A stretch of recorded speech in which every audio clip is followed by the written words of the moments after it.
Hi friends, welcome to TMW bike zone. ನಾನು ಇವತ್ತೇನು ನೋಡ್ತೀವಿ ಅಂದರೆ ಗಾಡಿದು ಪಲ್ಸರ್ದು ಗಾಡಿ ವೈಬ್ರೇಷನ್ ಇದೆ. ಬಟ್ ಅದನ್ನು ಯಾವ ಥರ ಚೆಕ್ ಮಾಡಬೇಕು, ಯಾಕಂದರೆ ಇದರಲ್ಲಿ ನೋಡಿದ್ರೆ ನಿಮಗೆ ಕ್ಲಚ್ ಟೈಮಿಂಗ್ ಬರುತ್ತೆ. ಕ್ಲಚ್ ಟೈಮಿಂಗ್ ಬಂದು ಗಾಡಿಯಲ್ಲಿ ಬಂದು ರಾಂಗ್ ಇದೆ ನೋಡಿ. ಇಲ್ಲಿ ನೋಡಿದ್ರೆ ನೋಡಿ, ಈ ಮಾರ್ಕು ಮತ್ತು ಈ ಮಾರ್ಕು ಮ್ಯಾಚ್ ಆಗಿರಬೇಕು ಕರೆಕ್ಟಾಗಿ. ಮ್ಯಾಚ್ ಮಾರ್ಕೇಶನ್ ನೋಡಿ, ಇಲ್ಲೊಂದು ಮಾರ್ಕ್ ಕಾಣ್ತಾ ಇದೆಯಲ್ಲ, ಈ ಮಾರ್ಕ್ ಕರೆಕ್ಟಾಗಿ ಇಲ್ಲಿರಬೇಕು. ಬಟ್ ಆದರೆ ಇಲ್ಲಿದೆ.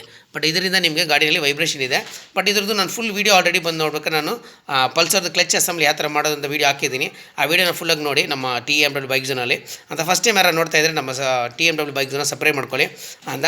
ನನ್ನ ಹೆಸರು ಶಂಕರ್ ಅಂತ. ಏನಂದರೆ ಇವಾಗ ನಾನು ಏನು ಹೇಳ್ತಿರೋದಂದರೆ, ಇವಾಗ ನಾನು ನಿಮ್ಗೆ ಹೇಳ್ತಿರೋದೇನೆಂದರೆ, ಯಾವಾಗಲೂ ಅಷ್ಟೇ ಕ್ಲಚ್ ಮಾಡ್ಬೇಕಾದ್ರೆ ಕ್ಲೀನಾಗಿ ಟೈಮಿಂಗ್ ಕರೆಕ್ಟಾಗಿ ಇಟ್ಬಿಟ್ಟು ಬ್ಯಾಲೆನ್ಸಿಂಗ್ ಗೇರ್ನ ಯಾವ ಥರ ಲೋಡ್ ಮಾಡಬೇಕು ಎಲ್ಲ ವಿಷಯ ನಾನು ಆ ವಿಡಿಯೋದಲ್ಲಿ ಹೇಳಿದ್ದೀನಿ.